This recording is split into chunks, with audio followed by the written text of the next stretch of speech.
Everyone's going to die. The whole building is going to come down.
In this video, we will dive into the movie Final Destination Bloodline.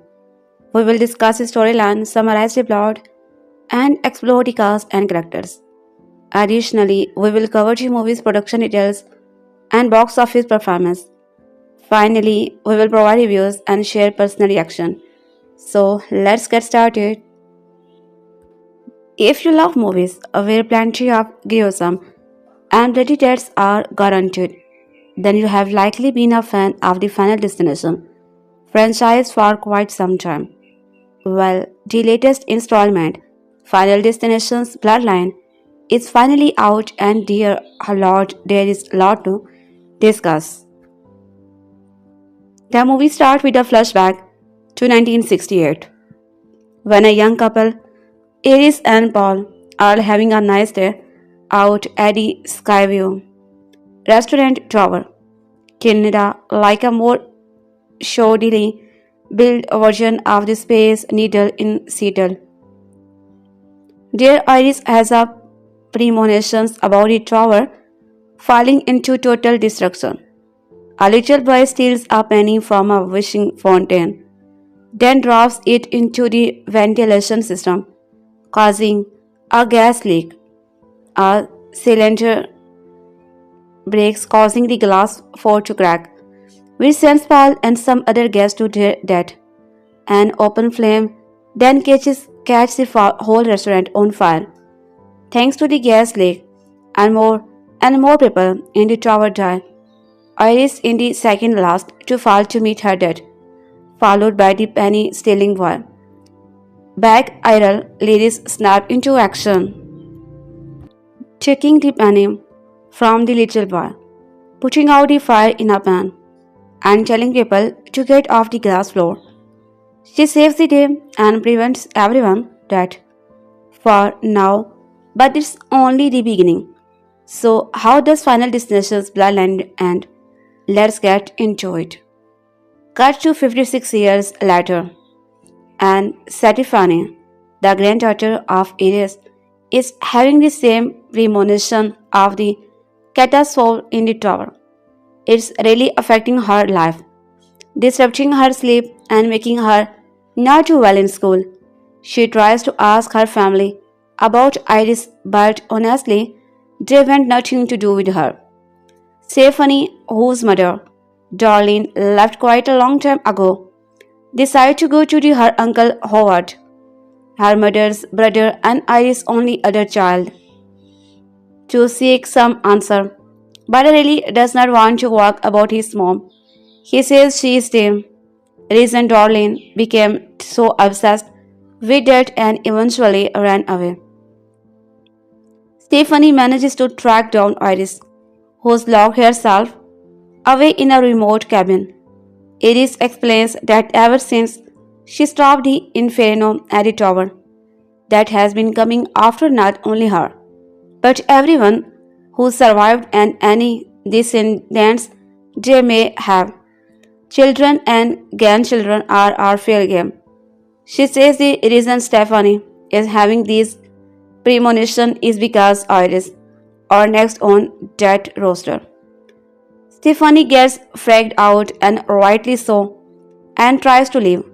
But Iris proves the theory true by following her outside and promptly being impaled through the back of the head by the weather when falling from the roof of the cabin. Darlene returned to her family, but Stephanie and her brother Charlie are not totally sure how to feel after years of abandonment. Stephanie starts digging into a book that Iris gives her before her gruesome death of fish. They lays out who is next in line to die. Turns out Jed appeared by first taking out the oldest child of survivor from the tower and their descendants before moving on to the next child, which means her uncle Howard is next. Stephanie tries to get to Howard to warn him, but it's too late. He has had his face shredded by a lawnmower. Killing him, she tries to tell her rest of her family about the fate that awaits them, but they are not necessarily out buying it, especially Eric, Howard's oldest child, who's next on the hit list. We then see Eric at work at his tattoo shop when it bursts into flames. He manages to escape the potentially fatal fire, which only further confirms his theory that Iris and Stephanie's predictions are a bunch of BS. Not long after, his younger sister Julia accidentally falls into a trash can and gets crushed by a compactor, killing her. So why did that escape Eric? Turns out we was the result of an affair his mother had and was not really related to the Howard, meaning he's not part of the bloodline and Dad is not worried about killing him. With Julia dead, that means their younger brother Bobby is next. Stephanie and Co are trying to hunt down JB, the little boy from Iris Vision. He was the final survivor of the would-be tower disaster. When they find him, he turns out to be William Bloodwatch, a familiar face from the Final Destination franchise. JB tells them that it's possible to stop the chain of death by dying and being revived, but he warns that messing with Dad's plans can be dangerous. Eric comes up with a plan to try to save Bobby, and end the chain of death. Bobby, who's dead allergic to peanuts, will eat a few, die, and be brought back to life. Shockingly, the plan does not go well. They do have him eat the peanuts at a hospital, which is one semi-smart idea.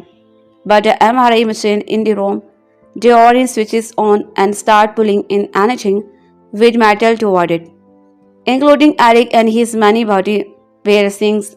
Eric ends up getting crushed to death, seemingly a punishment for messing with Dad's plan.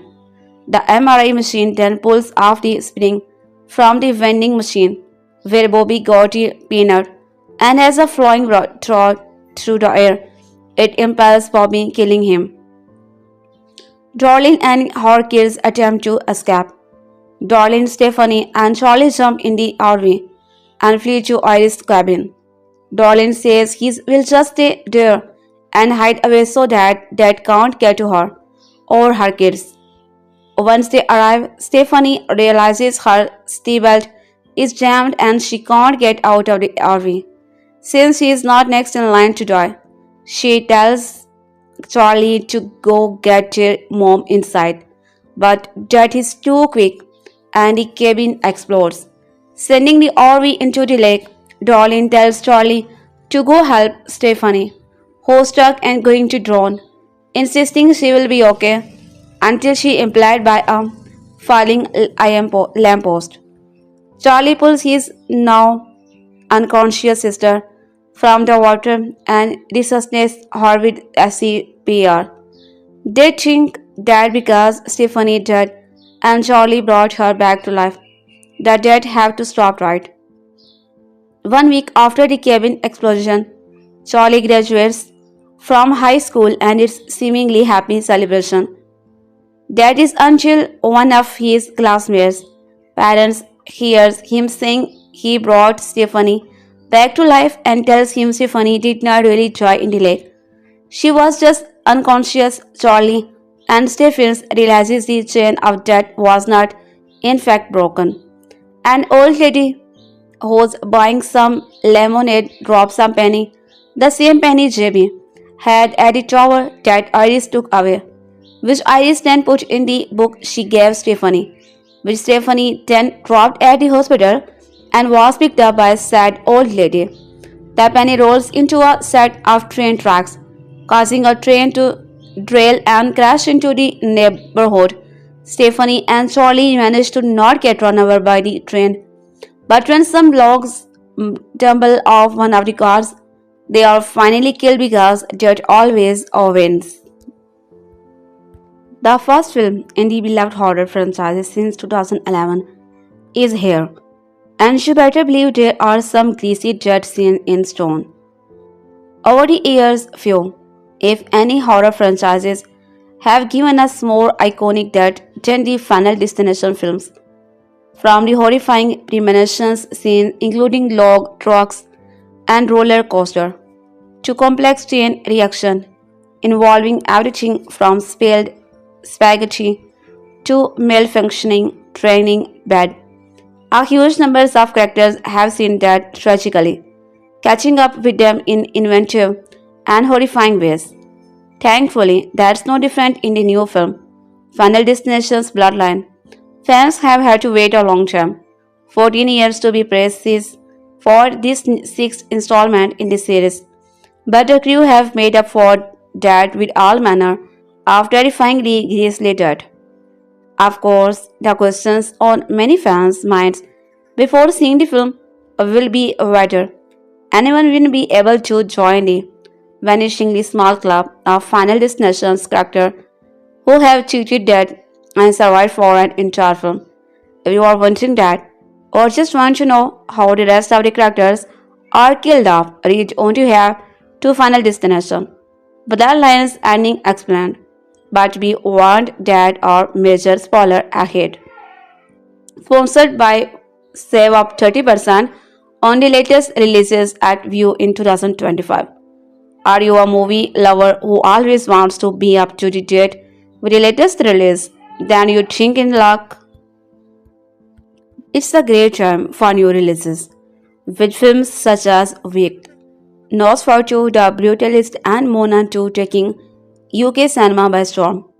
Head to your nearest view to catch these movies, and more up to 30% less if you are signed up as a radiotimes.com member. Unfortunately, no one is able to escape that, and all of the major characters in Final Destinations Bloodlines die during the events of this movie. After the initial premonitions, which takes place in 1968, the first character to meet a sticky demise in the present day timeline is the older version of Eerie, who is impaled through the mouth by Vader when, after she leaves the fortified cabin she has been holed up in for decades. After that, Death starts working its way through her descendants, with Stefani, Katie, and Santa attempting in vain to explain to the rest of the family that they are each in danger. First to bite the dust is Howard, who has his face shredded by a lawn mower. Next in line is supposed to be Eric, but after he makes a narrow escape from what looks like certain death at an incident at the tattoo shop where he works that seems to have skipped by him.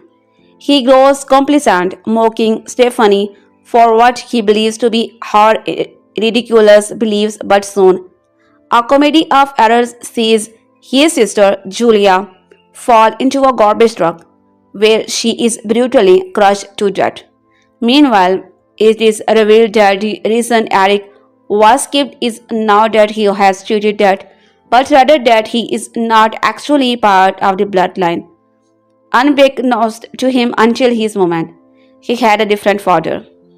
When the surviving family members head to the hospital to pay a visit to iconic character William's Bloodwatch, Tony Todd, who it is revealed is actually the surviving child from the initial 1968 premonition. They learn that they can cheat death if one of them dies and comes back to life. And so, Eric hatches a plan for Bobby to eat some nuts, which he has a fatal allergy to, so that he can then be revived. But before they can enact this plan, a nearby MRI machine switches on and, with its strong magnets, violently pulls Eric toward it due to his many piercing, causing one of the most brutal deaths of all. Meanwhile, a metal spring from a nearby vending machine is also pulled in and impales baby's head in the process. Ouch. It is new just Stephanie, Charlie, and Darlene who remain, and the trio decide to drive into the Eric's cabin, where they intend to hide out and avoid death. Unfortunately, the RV they are traveling in crashes just before they get there, and Stephanie's seatbelt jams. But knowing she's not next in the sequence, she encourages the other to continue to the car cabin.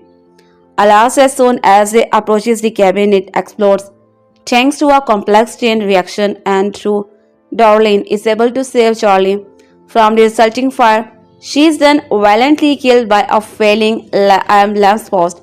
At the same time, the RE has been beginning to drawn, and it looks like Stephanie, still trapped by the seatbelt, will be the next to die. She appears to lose consciousness, but Charlie is able to break the seatbelt and perform CPR on her, thus bringing her back to life. Their understanding is that this will have done the trick, since she briefly died and was revived through resuscitation. They have no cheated death. Similar to how Kimberly Corman managed to survive in the events of Final Destination 2. But unfortunately, it is not to be. After the actions cut forward 1 week to Chevrolet's prom, the pair are told that Stephanie had not really died. You see, you can only be considered dead from drowning if you are unconscious for 5 minutes or more, and she did not meet this threshold. Of course, this means that they are still very much fair game for that. And so it proves after an old woman drops a coin, it makes its way into a nearby railroad track, derailing a train which crashes into the neighborhood. Stephanie and Charlie are able to escape from the train itself, but not from the logs it was carrying, which in sense in that recalls the iconic finale Final Destination 2 premonitions fall into their path and instantly crush them. The film that instantly cuts to its closing credit, with all of the major characters once again killed off. Patrick Sermona is the senior film writer at Radio Time and looks after all the latest films releases both in cinema and on streaming. He has been with the website since October 2019 and in that has interviewed a host of big name stars and reviewed a diverse range of movies. Fans of horror and gore are in for a treat with Final Destination's Bloodline. The sixth installment in Jeffrey Reddick's highly successful Final Destinations franchises arrived 14 years after Final Destination 5 2011 and is all set to offer up even more creative and gut-churning ways of death to strike when it releases on May 16, 2025.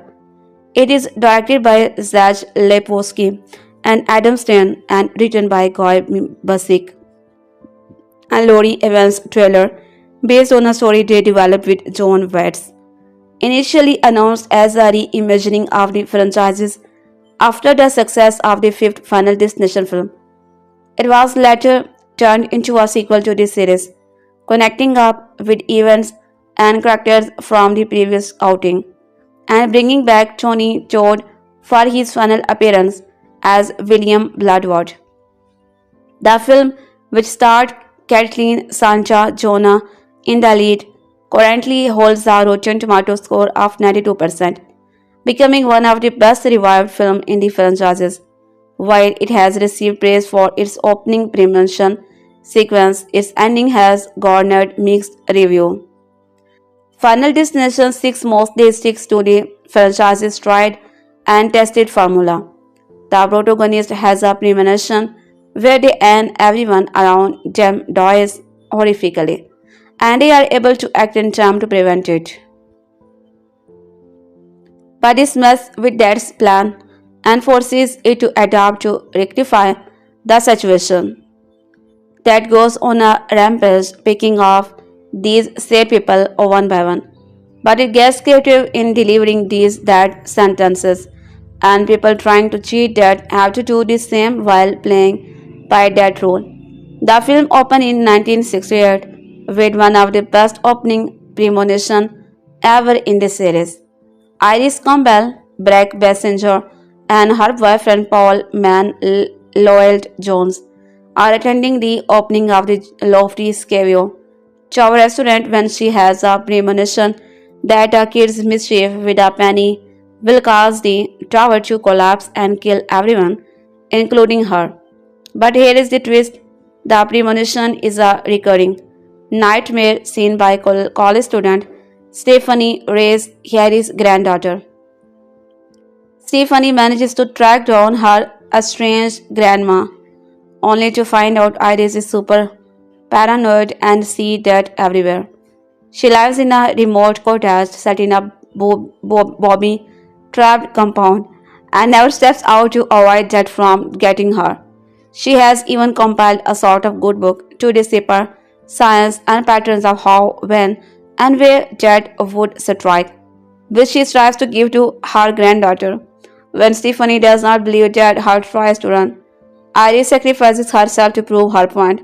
Stephanie now believes her grandmother's claim that all the people that Iris saved at this Skyview and their bloodlines, which should not have existed, are being eliminated by death in a course of correction. Iris kept death at bay for so long. But now, with her gone, her bloodline will be picked off next. Stephanie must now go home and try to convince her uncle Howard, Alex Zahara, his three children Eric, Julia, Anna, and Bobby, her own estranged mother Darlene, and her younger brother Charlie, Theo, Brions, that they were all going to die. Only Stephanie, father, Marty, and her aunt Brenda are safe since they are not blood relation. Even after Howard dies in a horrific lawn mower accident at the family barbecue, no one believes Stephanie. Howard's eldest, Eric, manages to cheat with that twist, which reveals the shocking family secret, but Julia is not so lucky. After she is crushed by a garbage disposable exactly as a Stephanie and directed based on Iris' book, the cousin, Charlie, and Stephanie's mom, Darlene, team up to save cousins Bobby. They seek out Iris' friend JB at the hospital, who turns out to be William's bloodwort, Todd, the child that Iris had saved back in 1968, finally giving us a backstory to the recurring character. Bloodwort bites his own farewell before giving Stephanie and creates the idea that only new life can beat death. It inspires Eric to come up with an absolutely bonker plan to save Bobby by letting him die medically before bringing him back to Lost Dad's trail for the entire family. However, their plan backfires, and not just Bobby, but Eric also dies horrifically in a freak accident with the MRI machine. It's a final destination film, so it's pretty evident how it is going to end, but rest assured the death will be messy. With their uncle's family, three wiped out. It is Stephanie and Charlie's mother, Darlene's turn next. Darlene agrees to hide out forever in Iris' fortified cottage to avoid death from getting through to her kids. However, as they arrive at the cottage in Darlene RV, it crashes as they push through the locked gates, and Stephanie's seatbelt jams even as Darlene and Charlie rush out to get inside. Dad's already waiting for them at the doorstep. The cottage catches fire, and the resulting explosion sends the RV into a water body nearby. Stephanie starts droning, while Charlie and Darlene try to escape Dad's attempts at killing them in the fire and destruction. Darlene manages to extricate a trapped Charlie from the debris, only to die seconds later when a lamp post falls on her. Stephanie is next and loses conscience until Charlie manages to cut her seatbelt and get her out of water. He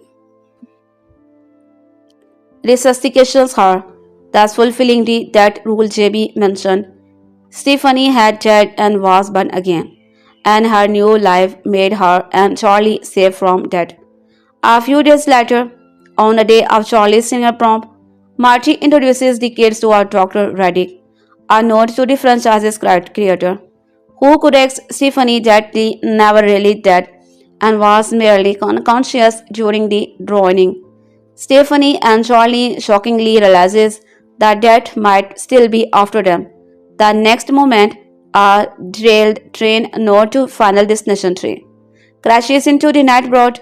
The siblings narrowly manage to avoid it, but in an excellent callback to Final Destination 2, the train's cargo hold containing wooden logs breaks fire free, and both Stephanie and Charlie are killed by the falling logs, thus ending Iris' bloodline. In the end credits, a red line appears to run through the visual, linking Bloodlines as a prequel to the Final Destination franchises. The people who died in the previous film in the franchises could not have been descendants of the people who were at the Skivio Hotel with Iris and were saved by premonition. The entire franchise is that just retconning the charges to this plan from 1968. Final Destination's Bloodline is the sixth installment in the Final Destination franchise and the first new edition since Final Destination 5, which came out in 2011. Despite the 14-year wait, fans were as excited as ever to see the newest addition to this beloved horror franchise. Reviews are through the roof, as Rotten Tomatoes currently deems it certified fresh and verified hot. Bloodline is seeing so much immediate success because it kept all the charm of the franchise while creating a new and engaging twist. Bloodlines tries the entire franchise together as it explored the origin of the final destination, premonitions, and why certain groups of people are marked by death. Bloodlines have no post-credit scene. Instead, their credits overlay various news article clipping that hint at other targeted tragedies. The ending of the movie is wildly explosive, so let's break it down. To understand Final Destination Bloodlines ending, we have to start at beginning. Like the other Final Destination film, Bloodlines start with a vivid and graphic catastrophe that result in dozens of deaths. It feels pretty par for the course, but as the premonition concludes, the audience realizes that it now the person at the center of the vision having the violent premonition instead. A college student by the name of Stephanie has been having a recurring nightmare about her grandmother, Iris, on the night she got engaged. Iris and her boyfriend, Paul, visit the Skivo restaurant tower, a newly constructed and exclusive restaurant with live music and a killer view from the top of an extremely tall tower. Paul plans to propose to Iris at the top of the tower, but things keep getting in their way. Their reservation is missing. One kid keeps causing commotion by stealing and throwing things off the top of the tower. The dizzying height is enough to make Eric sick. On top of all that, Iris is secretly pregnant and trying to figure out a way to tell her soon to be fiancé. The Skyview restaurant tower is not sturdy, and various issues weakens and building integrity, like the wire throwing a penny off the roof, which gets stuck in one of the restaurant's events, and a crystal chandelier cracking and weakening the glass dance floor. Iris has a premonition of the impending disaster that kills everyone inside the tower, and she manages to alert all the guests to the danger, therefore saving everyone inside. Iris saves dozens of people, maybe even hundreds. Over the year that has come for people who escaped the Scavio restaurant tower disaster in the order they were supposed to die. Before death's arrival, one of the targets may have had a premonition of their impending death. Hence the previous 5 movies, since so many people escaped death clutched that day. It's taken years for death to settle the score.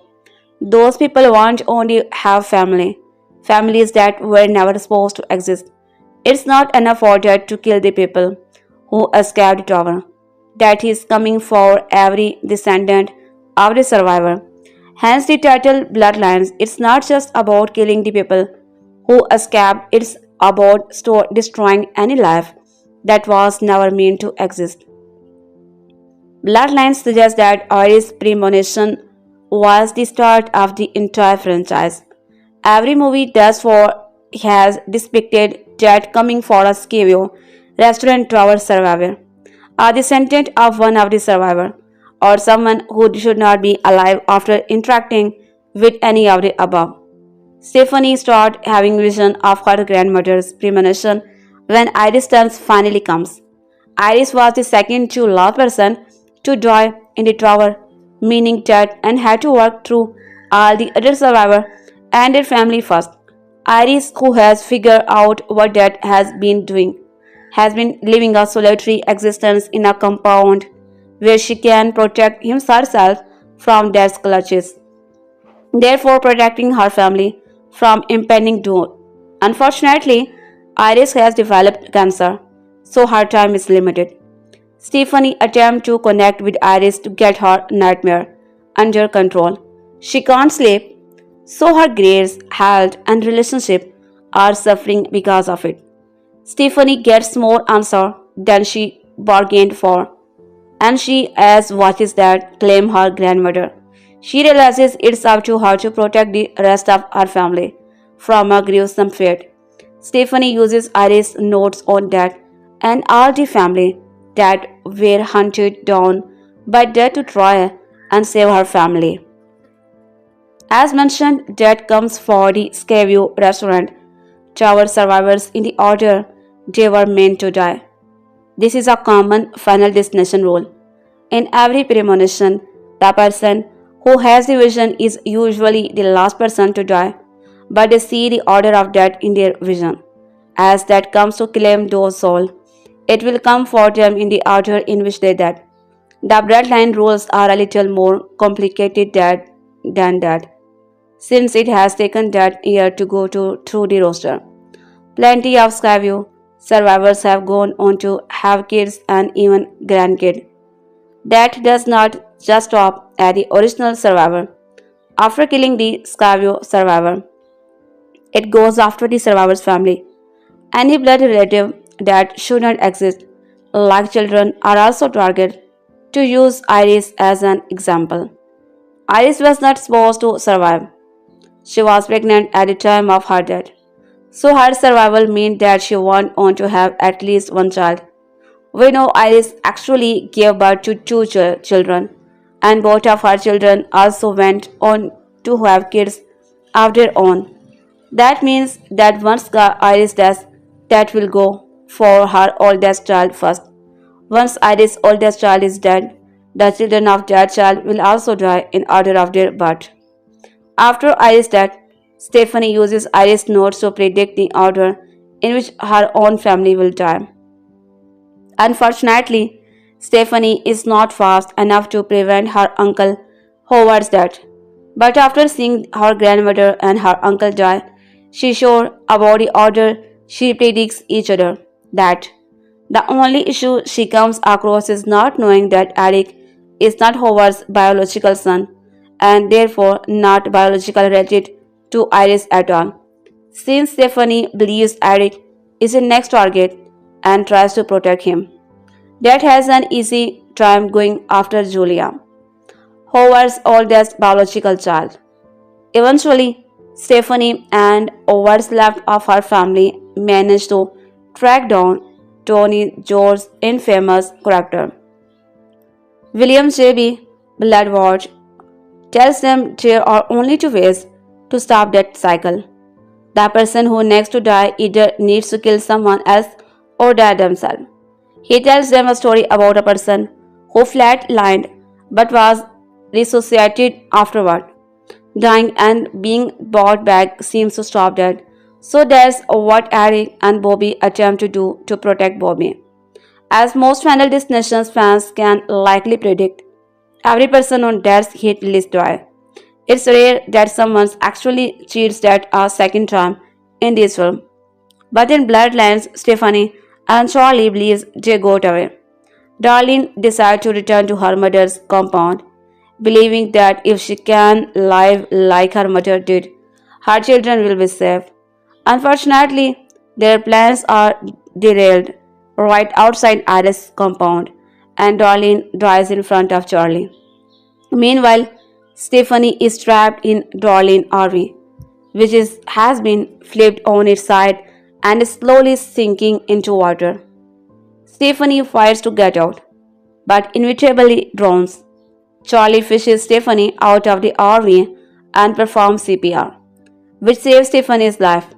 They both believe that Stephanie momentarily dead and Charlie brought her back, thereby ending the course. Cards the movie fast forward to Charlie's prom. Stephanie takes Charlie to pick up his prom date, the daughter of a doctor, while talking about how Charlie saved Stephanie's life. The doctor informs them out that technically Stephanie did not die. If Charlie was able to save her, then her heart never stopped beating. They did not break the course at all. Nearby, the penny that Iris kept trapped in her journey rolls free and wedges itself in a re-rolled Brec's mechanism. Iris took the penny from the boy, who was supposed to throw it at the Skyview restaurant tower, and kept it with her to make sure it was never caused harm again. Unfortunately, her plan did not work. Stephanie notices a few things that match the Skyview restaurant tower premonition, like Aries' dress on one of the person prom jewels and breaking her finger on a rose throne. The similarities indicate that she was not just dreaming about her grandmother's vision. She was also seeing tidbits of her own fate. An oncoming freight train is derailed because of the penny jammed into the track and comes barreling through the town toward Stephanie and Charlie. They attempt to outrun the train, but some of the cargo comes loose in the crash. Massive logs, much like the logs from the logging truck in Final Destination 2, 2003, tumble forward at high speed, crushing both Stephanie and Charlie. Like most of the Final Destination movie, Bloodlines abruptly ends after their horrifying death. Let's make this simple.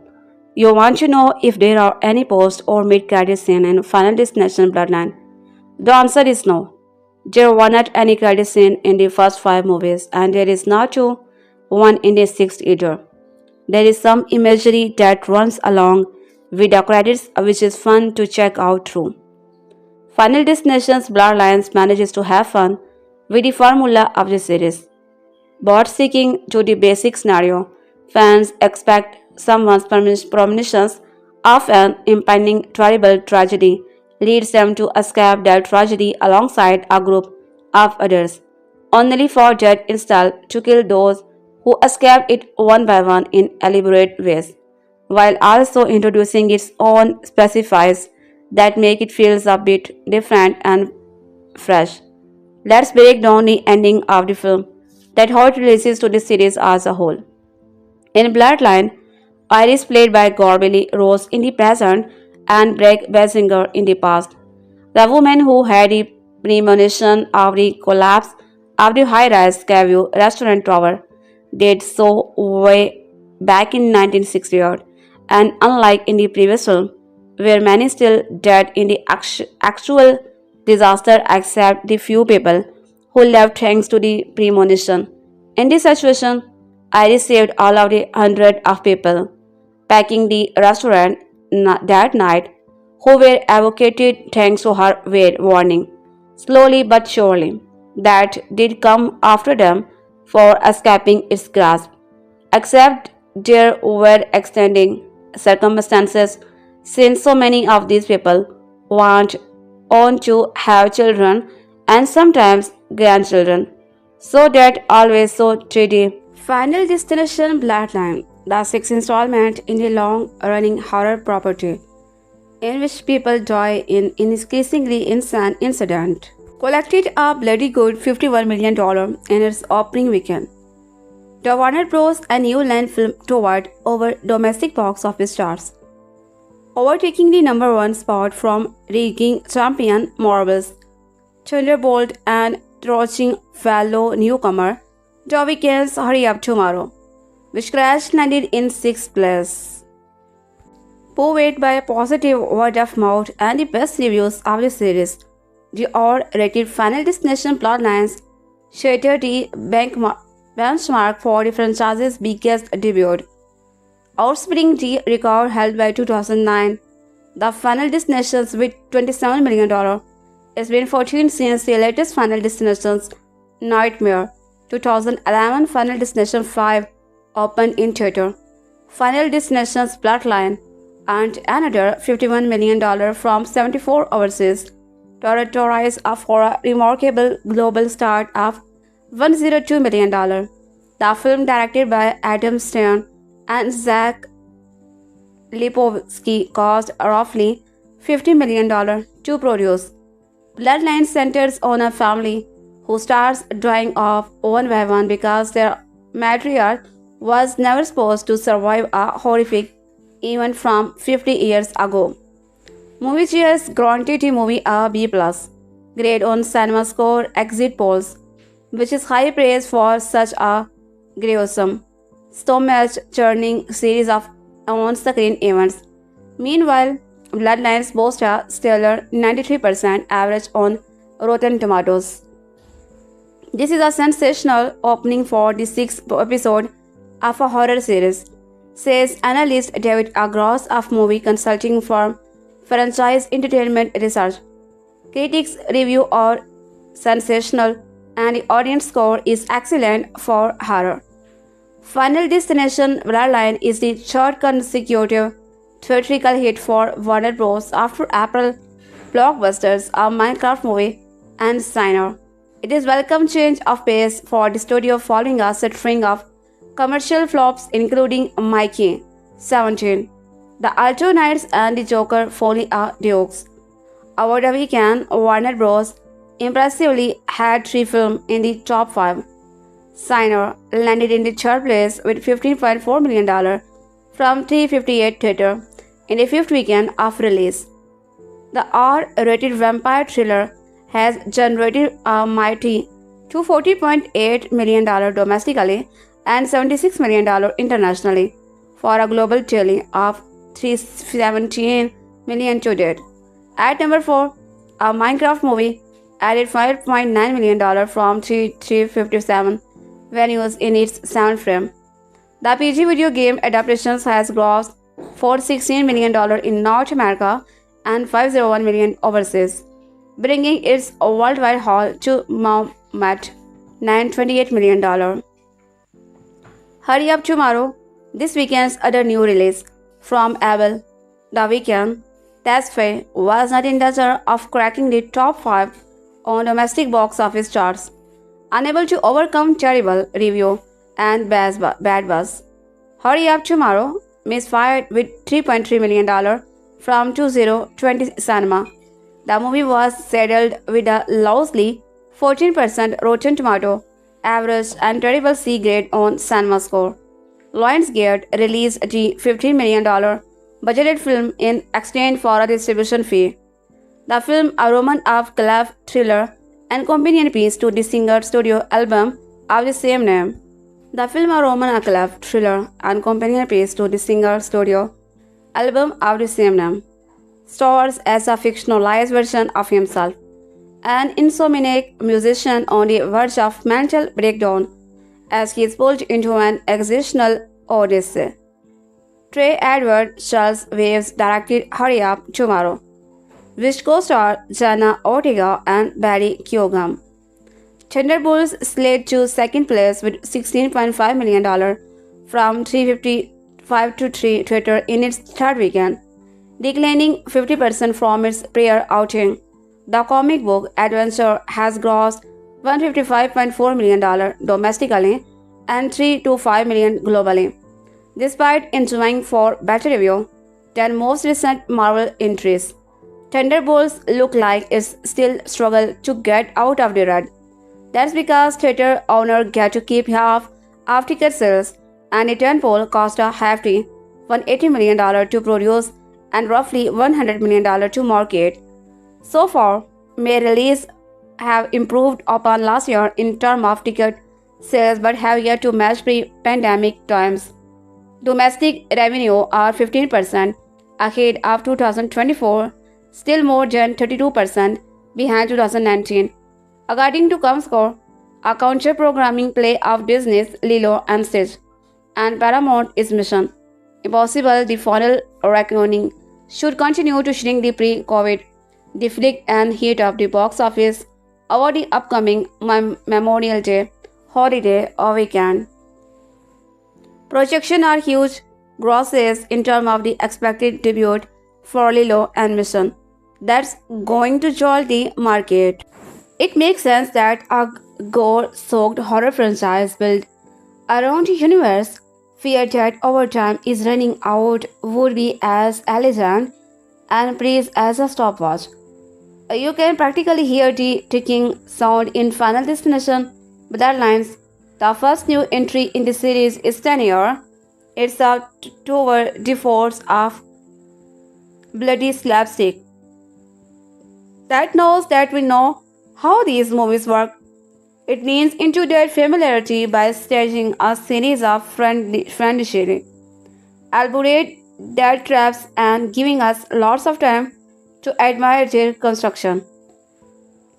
Note all of the rude, heartless, or complacent people who are fated to die super nasty death, and keep a running list of all of the outwardly ordinary objects that are about to become links in a chain of destruction. Are these movies deep? Yeah, in their way. Because they get you thinking about metaphysics, free will, and karma by killing people in chain reaction destruct on romans that are framed, elite, and edited with all the dark magic at cinemas is possible. Co-directed by Zach Lipovsky and Adam Stein, Bloodlines is a per this subtitle built around multiple generations in an extended family. Their genetic founder went on a date with her boyfriend in 1959, which was supposed to set the stage for a marriage proposal, but became a catastrophe instead. The location is newly opened tower that resembles Seattle Space Needle. We know from our first glance at that thing that is going down, and it's just a question of what, when, and how. Soon enough, we also learned that Iris is not feeling QC because she is afraid of heights. As Iris Brec Bassinger and her sweetheart, Paul Max Lloyd Jones, bought an unwillingly rickety elevator and make their way to the restaurant at the top of the tower, the filmmaker cut to so many close-ups of incidents and objects that might come into play that you may laugh at how each new hint about where the sun is headed gets not just presented but unveiled with distorted close-up and distorting sound effect. Remember JQ's gun. The writing rule that any element that receives a significant introduction in a story should be used somehow. This movie has Chico's beer bottle, Chico's soul band, Chico's nose ring, Chico's garden hose and metal rack and trampoline. Iris, like many a Final Destination. Iris, like many a Final Destination's protagonist, has a detailed premonition of the catastrophe that's about to unfold, but is killed anyway, but quite naturally, as per tradition. The splendidly elaborate account of her fate is revealed as a nightmare. Treatment by her granddaughter, Stephanie Kathleen Santa John, who can't get through the night without reimagining the tower collapse. Wait, what? Granddaughter? My dad suggests that grandma miraculously survived the disaster and might still be alive and able to deliver spooky exhibition, and might the existence of a related extended family, including Stephen's kid brother Charlie Theo Bryons and her cousins Julia, Anna Lore, Bobby Owen Patrick Joyner, and Eric Richard Harmon, and her uncle Howard Alex Zahara, and Aunt Brenda April Talek, who want Stephanie and Charlie now to get obsessed with their long disappeared mother Darlene. Set the stage for a return? Well, of course, otherwise, why would I have put an actress name between parentheses? It would be unsporting to discuss the plot in more detail, because it might give away too many of the contraption and a couple of plot twists that are as amusing as they are clever. Let's just say that the collapse of the tower left 10 to 12 names of dead to cross off his list. Also, that there is a reason why Eric owns a tattoo parlor. And it's not because we are gonna get a tutorial on how to ink or tramp stamp, and that the filmmaker don't keep referencing trains because they are setting up a scene where everybody has a wonderful afternoon at the Railroad Museum. These films are essentially anthologies of fated tragedies, interspersed with discussion of free will and chance. They are strung together by the idea that if you are marked of examination by death but somehow end up getting spare, it will pursue you and everyone directly connected to you, no matter how long it takes to wipe up you out.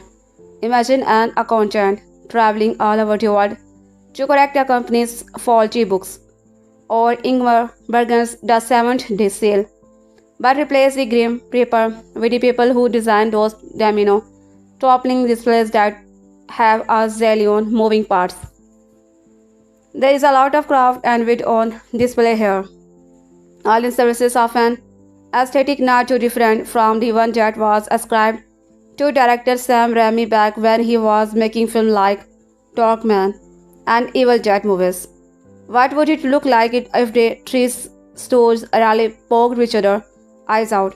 Like if Mio jammed his fingers knuckle deep into Larry's eye stalk, John Carlin came over with a chainsaw to finish him. This movie is not afraid to go too far, and I mean why too far, from the very start, and keep pushing the outer edge of the envelope, giggling the entire time. It also has a knack for what my dear Judith calls visual colloquialism, transforming common sayings into pictorial statement or side gags, like the penny that figure in the opening flashback and keeps, well, charming up like a bad penny. And let's not forget that pennies are what you place on the eyes of right before loading them into the ferry to cross the river and enter the underworld, because these filmmakers sure did not. Also consider that when you toss a penny from a very high place, it creates a false impression of a penny from heaven, right before it makes an impression in your skull. Remember when older relatives would offer you a penny for your dots? Those are Stefani's nightmare. There is a moment where a bystander enacts the ancient suggestion, see a penny, pick it up all day long, have good luck, and visualization of what goes up must come down, and on the wrong track. And there are needle drops so knowingly corny that they become shared jokes between the movie and the sphere. Like at the gyms, something got a hold on me. Air supplies without you, with its disparate friend, I can't live. And Kelly Sharkon's stronger, but doesn't kill you. I don't know if they wanted me to think about the Christopher Reeves movie, somewhere in time as well, but I did. See it if you can. It's romantic and touching, and there is a penny in it. I digress. There is a sober and thoughtful subtext in Bloodlines. It's similar to, but perhaps subtler than, all of the head games that are constantly being played in science fiction and fantasy movies about parallel timelines and universes, with their babe about anchor beings and canon events, and a discussion of whether you can really change the future or if your action end up dispositing. You're where the cosmos always know you would go, by way of a different, somewhat longer route. There is an argument to be made that it would save a lot of time if the folks marked for belated deletion by death gave up and got it over with. But then the movies would all be 25 minutes long and no fun. Speaking of the grave, the late great Tony Todd, who played Funreal, home proprietor, Lord Explicator, and series mascot Williams Bloodworth, makes his final film appearance here, 6 months after his death from cancer. The result is not just a virtue stand-up for the character and the man who played him, but one of the very best scenes ever performed by an actor who knew he was dying and decided to make his last performance one for the ages. Hearing that rumbling voice come out of an emaciated and clearly suffering body is more unsettling than any of the film's bloodbaths. But it's also inspiring and moving. Todd was a consummate professional who wanted to give us one last thrill before he left, and he did. But his cameo here is for more than a final MBD regretted. What he does here, in collaboration with his science partners and the crew, is profound. He uses the inevitability of his death as fuel for his art, and retroactively depends the whole franchise by connecting the reality of death to its speculator representation on screen. Todd knew when he showed up on set that he did not have much time left, and he knew that we would know that he did not have much time left as soon as we got a look at him. But he embarrassed all of that. What astonishing control and confidence the man had, even in a weakened state. He knew he was still a bad with his presence, power, and voice to fill us with air. I bet it asked for his autograph. It makes sense that a gore-soaked horror franchise is built around the universal fear that over time is running out would be as elegant and please as a stopwatch. You can practically hear the ticking sound in Final Destination's Bloodline, the first new entry in the series in 10 years. It's a tour de force of bloody slapstick that knows that we know how these movies work. It leans into that familiarity by staging a series of fiendishly elaborate death traps and giving us lots of time to admire their construction. Note all of the rude, heartless, or complacent people who are fated to die super nasty death, and keep a running list of all of the outwardly ordinary objects that are about to become links in a chain of destruction. Are these movies deep? Yeah, in a way. Because they got you thinking about metaphysics, free will, and karma by killing people in chain reaction, destruct, or that are framed, lit, and edited with all the dark magic at Salman's disposal. Co-directed by Zach Lipovsky and Adam Stein, Bloodlines is part the subtitle built around multiple generations in an extended family. Their genetic founder went on a date with her boyfriend in 1959, which was supposed to set the stage for a marriage proposal, but became a catastrophe instead.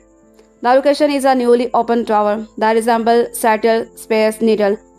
We know from our first glance at that thing that is going down, and it's just a question of when and how. Soon enough. We also learned that Iris is not feeling queasy because she is afraid of heights. As Iris Brec Bassinger and her sweetheart Paul Max Lloyd Jones board an unnervingly rickety elevator and make their way to the restaurant at the top of the tower. The filmmaker cut to so many close-up of incidents and objects that might come into play that you may laugh at how each new hint about where the scene is headed gets not just presented but unveiled, with distorted close-up and disorienting sound effect. Remember Chekhov's gun, the writing the rule that any element that receives a significant introduction in a story should be used somehow. This movie has Chekhov's beer bottle, Chekhov's soul band, Chekhov's nose ring, Chekhov's garden hose and metal rake and trampoline, Chekhov's ice water and ice bucket and glass shards, Chekhov's logging truck, Chekhov's sputtering halogen light, and this list barely digs beyond the uppermost level of Chekhov's 2025 merger object bag.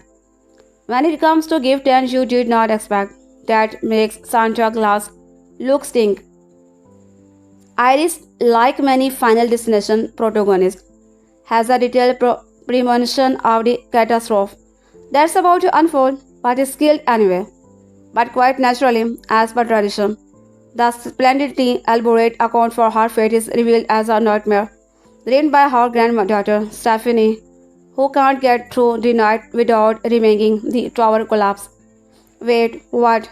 Granddaughter? My dad suggests that grandma miraculously survived the disaster and might still be alive and able to deliver spoon exhibition, and by the existence of a related extended family, including Stephanie's kid brother, Charlie, Theo Briones, and her cousins Julia, Bobby, Owen Patrick Jr., and Eric, and her uncle Howard, and Aunt Brenda, who warned Stephanie and Charlie not to get obsessed with their long disappeared mother Darlene, set the stage of her return.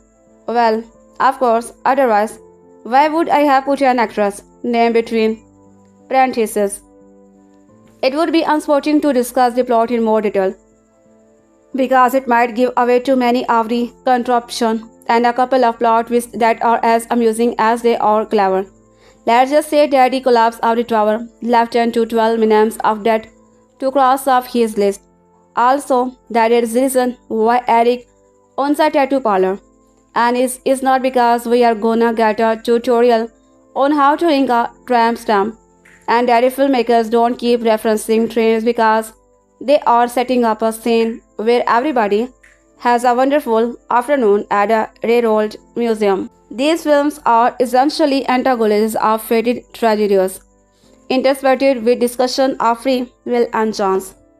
They are strung together by the idea that if you are marked off examination by that but somehow end up getting spared, it will pursue you and everyone directly connected to you, no matter how long it takes to wipe you out.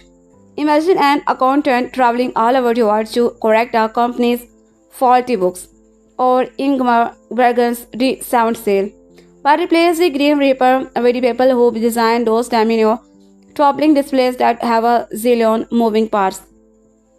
There is a lot of craft and wit on displays here, all in services of an aesthetic not too different from the one that was ascribed to director Sam Raimi back was he was making film like Darkman and Evil Jet movies. What would it look like if the three stooges really poked each other's eyes out? Like if Mio jammed his finger knuckle deep into Larry's ice coats, then Curly come over to a chainsaw to finish him. This movie is not afraid to go too far, and I mean way too far, from the very start, and keep pushing the outer edge of the envelope, giggling and the entire time.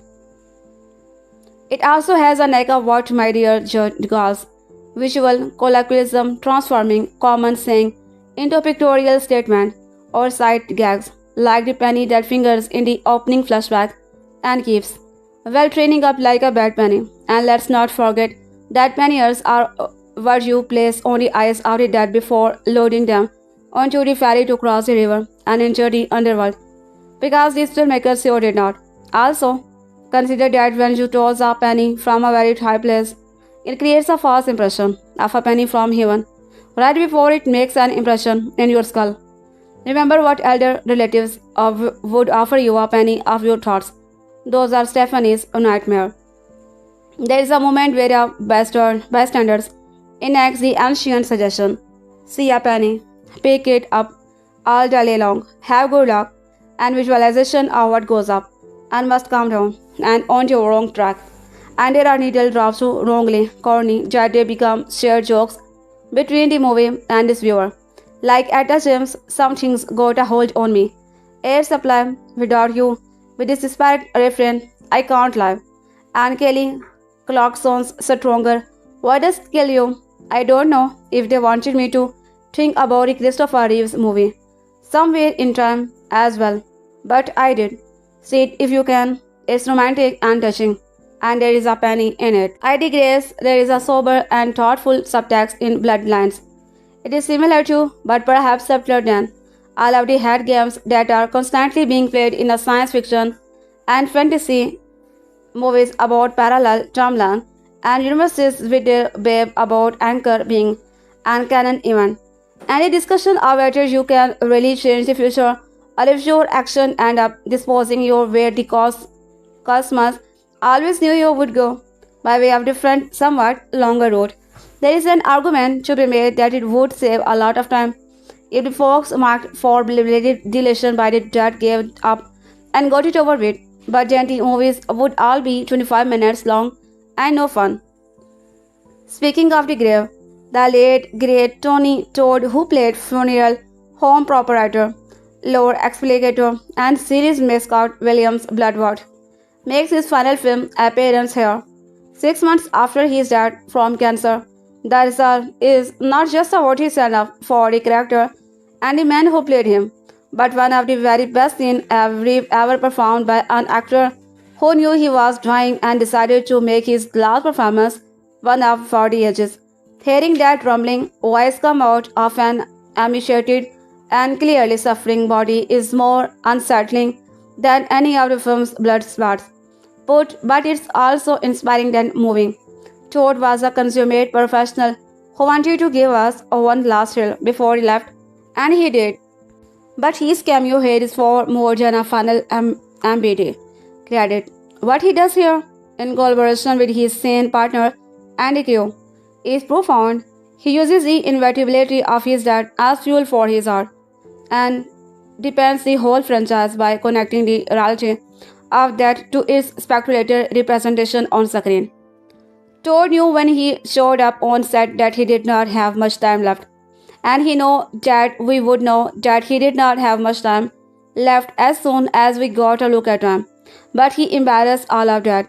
What astonishing control and confidence the man had, even in a weakened state. He knew he was still a witty presence, power, and wise to fill us with awe. I bet that asked for his autograph. Final Destinations, the giddy and splatterific franchises where the grim rapper finds increasingly cartoonish and commercial ways to get back at those who think they are cheated at, has been setting things out of more than a decade. Maybe that's telling. In the time since he saw the rise of the so-called elevated horror, a trend that arguably began with 2014, the Badook, and enjoyed his biggest success with last fall's Long Legs. Those earnestly artful films tend to shrug out the horror genre's base player to instead mind trauma, and influences such as Stanley, Kubrick, Roman, and Nico's Rogue. For those feeling a bit trauma fatigued, I am happy to say Final Destination is not only back but better than ever. Now that Final Destination Bloodlines is not elevated, directors Zach Lipovsky and Adam Stein, who broke onto the scene with the inventive, low-budget, sci-fi, spectral frack, classy join up while refusing to let their movie take itself too seriously. Their six-chapter embarrass the knowingly silly premise and grisly thrills we have come to expect from the 25-year-old series, in which characters meet their dismiss by way of tanning beds, art surgery, and logic trucks. In Final Destinations, that, with its affinity for complicated Rube Goldberg-esque matter, makes the most mundane and imminent object or threat we can never look at the same way again. But where Bloodlines excels is in the clever and often diabolical storytelling craft and visual. There is a decadence in the filmmaking that is not at odds with the compare nature of Final Destination, but instead realizing its full potential. Nowhere is that more obvious than the stunning opening at set piece, which kicks things off with a close-up of a young woman, Brec Bassinger, in a blindfold. A fun little detail since she is the one who will be seeing into the future. Her name also happened to be Iris. It's not the 60s. Iris is being chauffeured by her boyfriend to a surprise night out.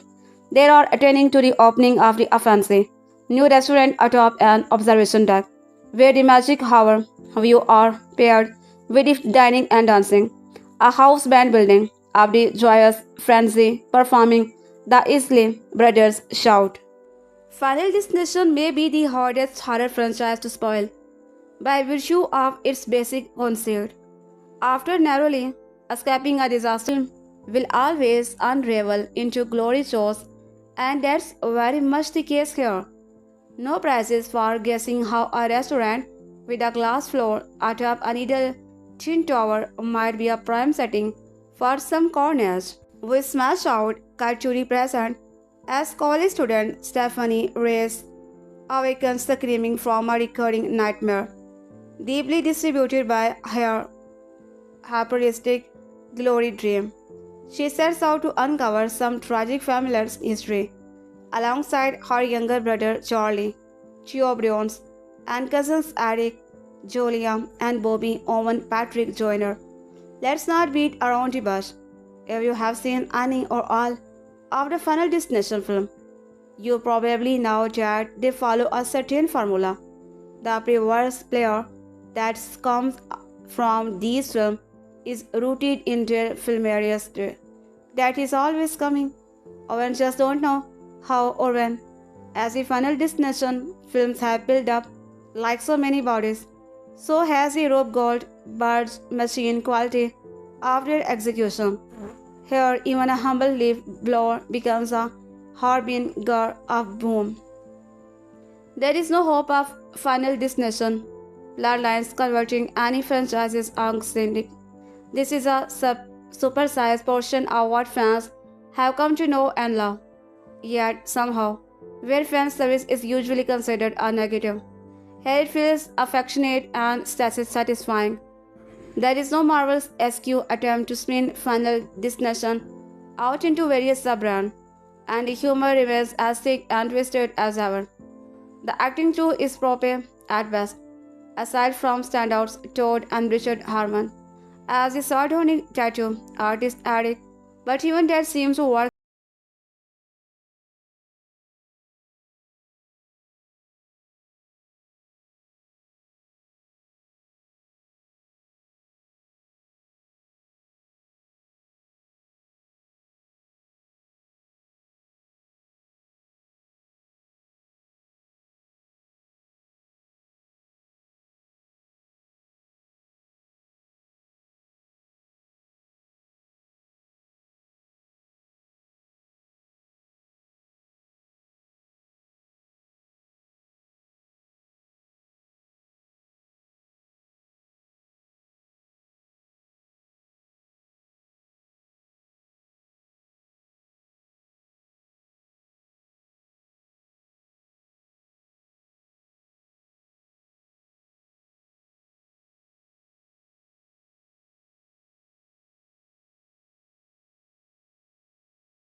Did it come ready to a responsible?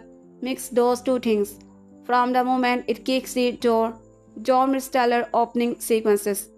The newest addition to the Final Destination family maintains a laser focus on making sure everyone goes home with good stories to tell. There is a real sense of homecoming in Bloodlines' extended 1960 set intro, which follows lovebirds Aris and Paul on the way to the top of Skyview, basically the space needle for a night out. Fate pulls Aris' attention to seemingly disconnected images throughout the evening. An overcrowded elevator, a creepy problem, child in a body, a cook working with an open flame, a glass dance floor, substandard hundreds of feet in the air. Co-directors Adam Stein and Zach Lipovsky use Aris' growing persona to set the stage for disaster right out in the open. Each domino, each domino day lineup is highlighted with such strong. Note that Final Destination's Bloodlines is not elevated. Directors Zach Lipovsky and Adam Stein, who broke onto scene with the inventive, low-budget, sci-fi, spectral freaks closet joined up, while refusing to let their movie take itself too seriously. Their six-chapter embarrasses the knowingly silly premise and grisly thriller we have come to expect from the 25-year-old series, in which cursed characters meet their demise by way of training beds, eye surgery, and logging trucks. In Final Destination, that, which is the affinity for complicated Rube Goldberg SQ matter, makes the most mundane and inanimate object a threat we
unfamiliar with the Final Destinations formula, now we are witnessing Iris, premonition, and that things every moment to heart.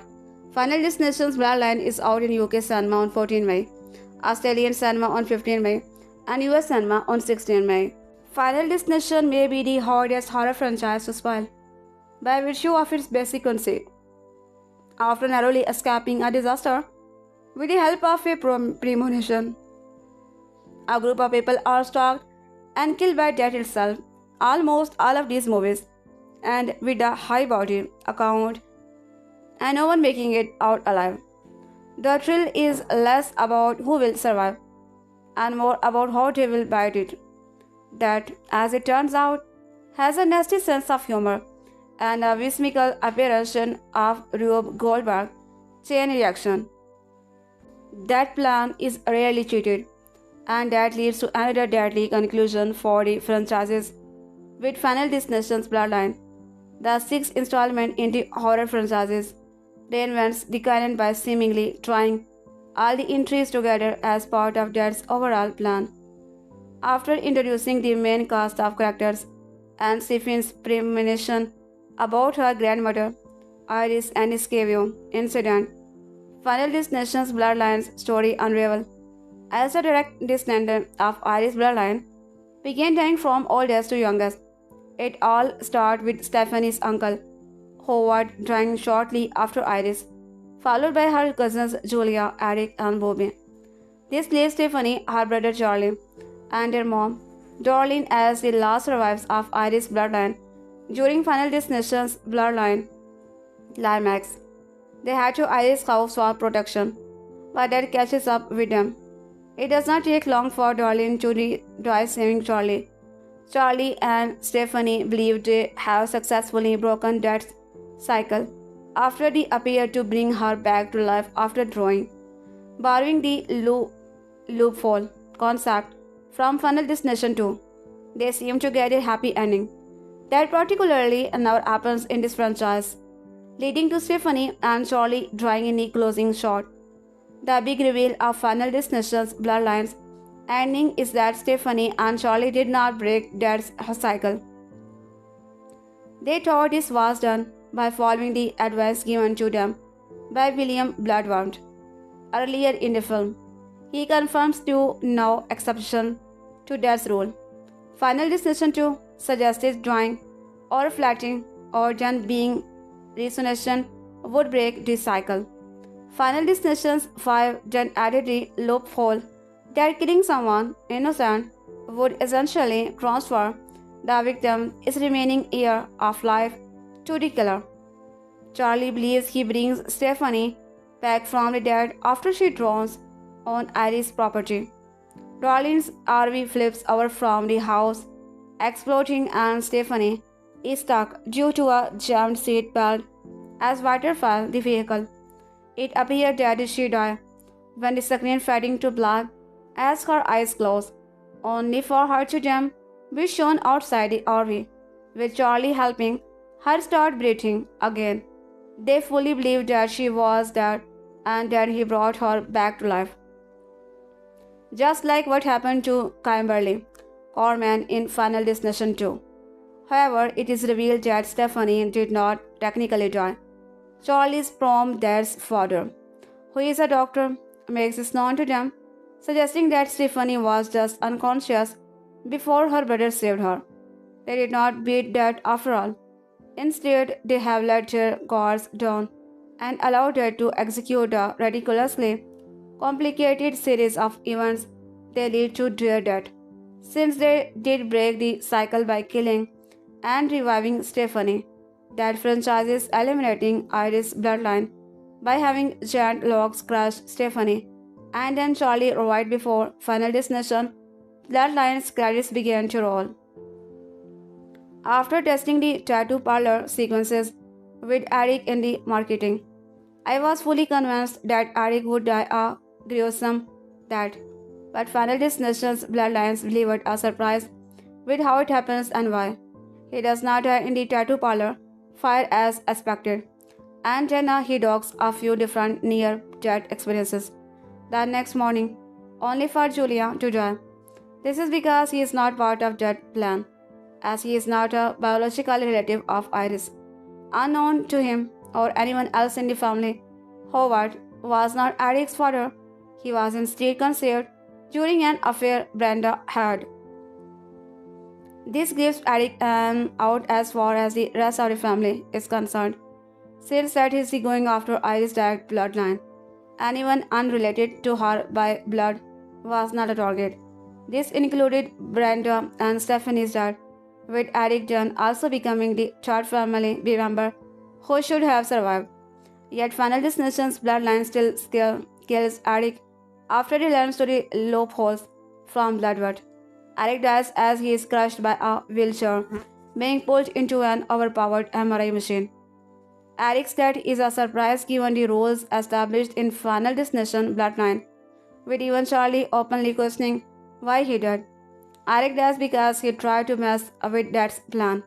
It is his idea to have Bobby eat peanuts to create a deadly allergic reaction, with the hopes of reviving him afterward. That was not what that he had in mind or for Bobby.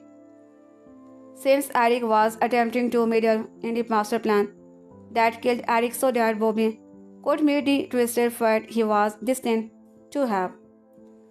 Using Iris' entire bloodline as a hit list for that is new concept for Final Destination Bloodline, and it has seemingly massive implications on the franchises. Iris research shows that not only have every Scavio incident survived since that, but so too have their deaths discarded. This is because they were never supposed to be alive if Dad's original plan for the Scavio Tower had happened. I suggest that everyone who has died in these movies, or at least everyone who had premonitions, is a descendant of someone whom Iris helped save from Scavio. The movie does not show a close-up look at any of the other names and that Iris collected, but her research includes connections to previous films. The book has drawing of the log truck from Final Destination 2 and a plan from Final Destination and Final Destination 5. This suggests that Final Destination Bloodlines delivers the biggest twist in the franchise. However, this is not directly confirmed to be the case in the movie. It's actually a very difficult reveal to make sense of within the franchise canon. The franchise's original star, Alex Browning, is shown having two parents who are alive. That does not fit with Final Destination Bloodline explanations of Dad's plan unless either his mom or dad are not his biological parent, since that is not suggested to be the case. It is left for future Final Destination movie to confirm that the bloodline connection run throughout the entire series. While it is standard for the lead in Final Destination movie to have premonition, it is not regular for them to happen as they do with Stefani. She never has a premonition about her own death or the death of her brother, mom, cousins, or uncle. Instead, she received the same premonition that her grandmother Iris got nearly 60 years earlier. It's not clear why Stefani begins having a nightmare of Iris' premonition. The closest the movie comes to Bloodline is the next entry in the 25-year-old franchises. These movies do not operate the same way as other when it comes to setting up what comes next. There are rarely opportunities for recurring characters, since particularly every target of Jet dies by the end. Final Destination Bloodlines went in the same boat. Everyone related to Iris is confirmed to be dead. Stefani's dad and aunt are the only people who are part of his story who are still alive, but they are unlikely to return for future installment. The Bloodlines connection is one way that this movie could have the way of Final Destination 7. The next movie could continue exploring this idea and possibly move the target to Bloodwood's descendants after his death. There is also now room for Final Destination 7 to be a prequel and explore how any of many other survivors of the Scavio incident that over the past few decades. Final Destination 7 could also build on a major confirmation in Bloodlines and bring Kimberly Corman and Thomas Burkis back after Final Destination 2. That film left them both alive, and while there was debate about whether they truly escaped, there is going to be bad days and rough stretches in life. Final Destination's Bloodlines shows that life is too short and we need to try our best to enjoy it. Let's make this simple. You want to know if there are any post or mid-credit scene in Final Destination Bloodline? The answer is no. There were not any credit scene in the first 5 movies, and there is not one in the 6th either. There is some imagery that runs along with the credits, which is fun and to check out. Manages to have fun with the formula of the series. Both seeking to be basic scenario, fans expect someone's permission of an impending terrible tragedy leads them to escape their tragedy alongside a group of others, only for death itself to kill those who escape it one by one in elaborate ways, while also Iris impulsively runs after her to ensure